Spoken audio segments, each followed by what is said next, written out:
mtusaidie popote utakapompata binti huyu ambaye ni mwanafunzi, tunaomba arejeshwe shuleni ama apelekwe kituo chochote cha polisi. Familia ipo kwenye huzuni, jamii inamtafuta.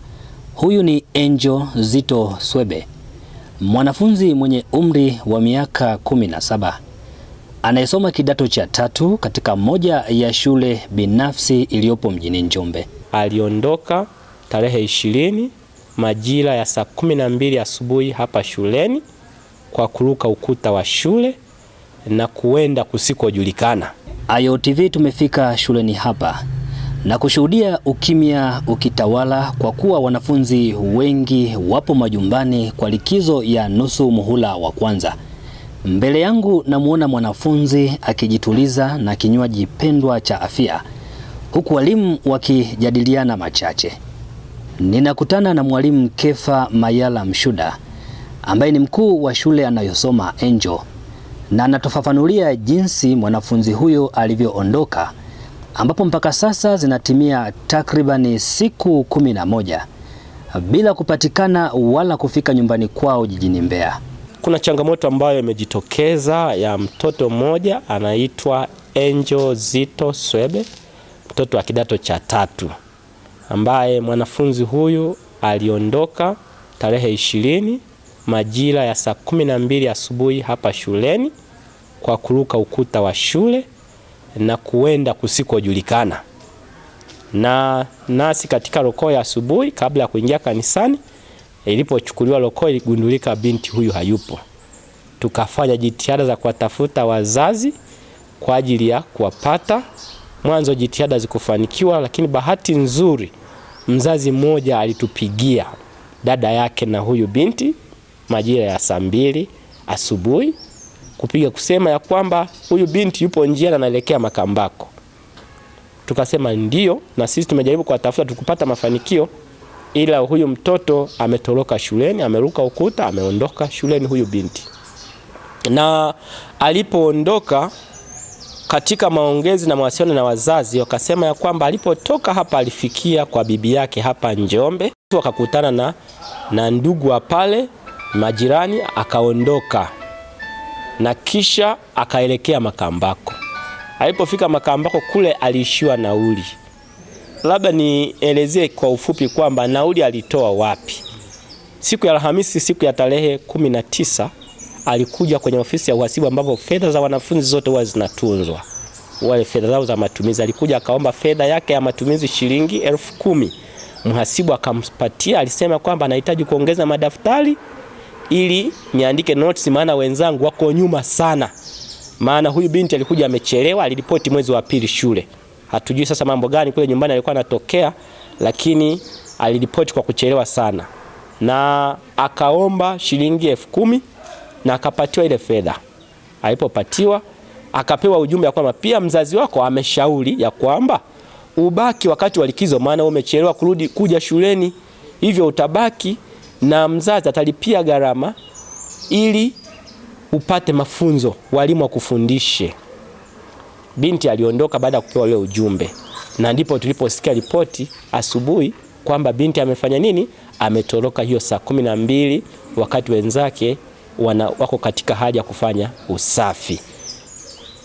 Baadaye tuliwasiliana na Mr. Zito Swebe, na bahati mbaya zaidi akawa naye na changamoto nyingine tena ya kufiwa.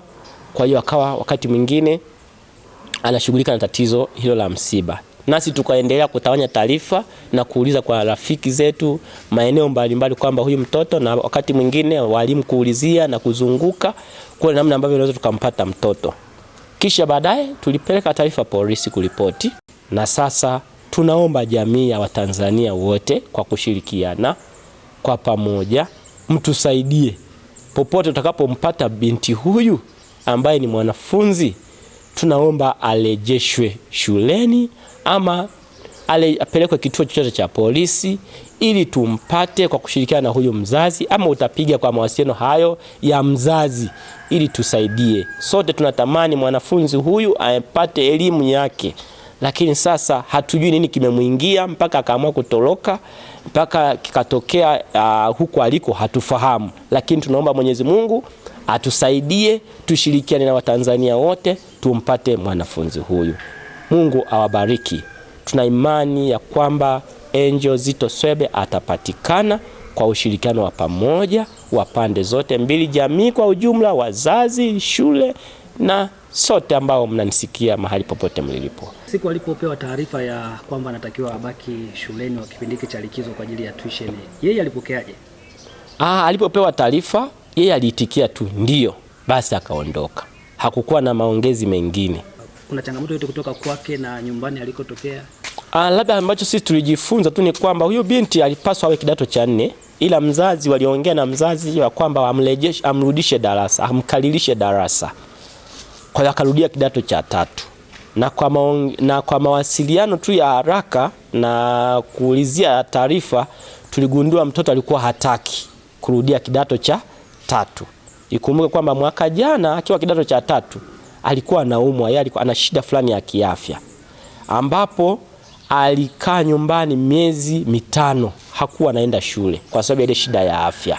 Kwa hiyo aliporejea mwezi huu wa pili akiwa na hiyo shida, akiwa angalau amekaa sawa, mzazi akaamua kumkalilisha darasa, na mzazi akaanza kushughulika na vibali ili apate mtoto amkalilishe darasa, kwa maana alitumia miezi 5 hasomi.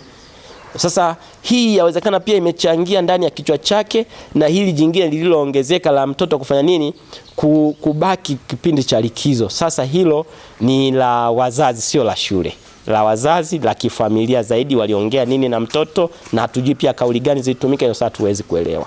Kwa shuleni hakukuwa na shida, na wala hana shida ya nidhamu yoyote, wala hakukuwa na kosa lote ambalo labda mtoto amelifanya, na hii ni kesi yake ya kwanza ya mtoto kuruka ukuta mahali hapa. Pia tunamshukuru sana kiongozi wetu wa serikali, wa mwenyekiti wa halmashauri ya mji wa Njombe, Mr. Erasto Mpete.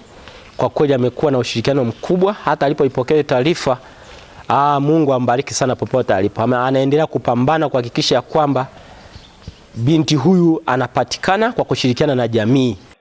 Tarehe 23 nikamrudia mwalimu, please naomba ufuatilie Arabi. Mtoto mpaka sasa hivi hajaonekanika nyumbani na haijulikaniki yuko wapi. Mpaka sasa hatujapata jambo lolote. Nikaamua kutuma kwenye magrupu sasa kuona kwamba niweze kupata msaada. Nimetuma jana usiku baada ya kuona sasa kimya.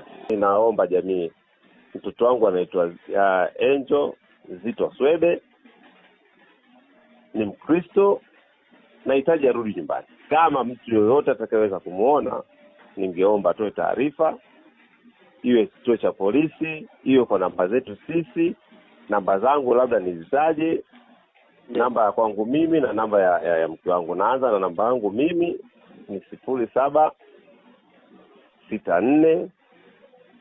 65 81 05, na namba ya mke wangu ni 0753 50 73 30. Hii ni namba ya mke wangu, nayo ipo WhatsApp na ipo nomo kama kawaida. Anaitwa Kisa Ngobile. Mimi Mbeya hapa nyumbani kwangu nipo Mwanjelwa, mitaa Makunguru. Kwa sasa baada ya kuongea pande zote mbili, kwa maana ya mzazi na mkuu wa shule, ya kwamba tayari ripoti polisi ishatolewa. Sasa baada ya habari hizi kutawanyika, basi hebu tu msaidie mzazi, manake kila mmoja ana watoto. Wanasema mtoto wa mwenzio ni mtoto wako. Kutoa wito, kwa sababu picha ipo, kama ni kweli kwamba yule mtoto alishushwa kwenye basi kwa sababu ya kukosa nauli, tumefikia hatua mbaya. Nitoe wito kwa wenye vyombo vya moto, hasa mabasi, watoto wadogo, watoto ambao wako vyuoni, sekondari, shule za msingi. Nirudi kauli ile, mtoto wa mwenzio ni mtoto wako. Wewe kama ni kondakta au mmiliki wa chombo chochote kile cha moto, kama ni mwanafunzi anakosa nauli, sisi wenye mabasi, wenye vyombo vya moto ni sehemu ya walezi. Kwa swala zima nadhani ingelitakiwa na tunatakiwa na wanatakiwa Kama mtoto hana nauli, basi wajaribu kushirikiana na mtoto yule kuuliza namba ya simu aidha ya baba au mama au mlezi, wampigie simu mlezi ili makusudi basi yule mtoto asafirishwe, akifika eneo lile la stendi ya mwisho basi wale waje kulipa ile nauli. Au sasa hivi ni rahisi, fedha zinaweza kutumwa kwa njia ya simu, lakini si hiki kitendo cha kuwashusha watoto.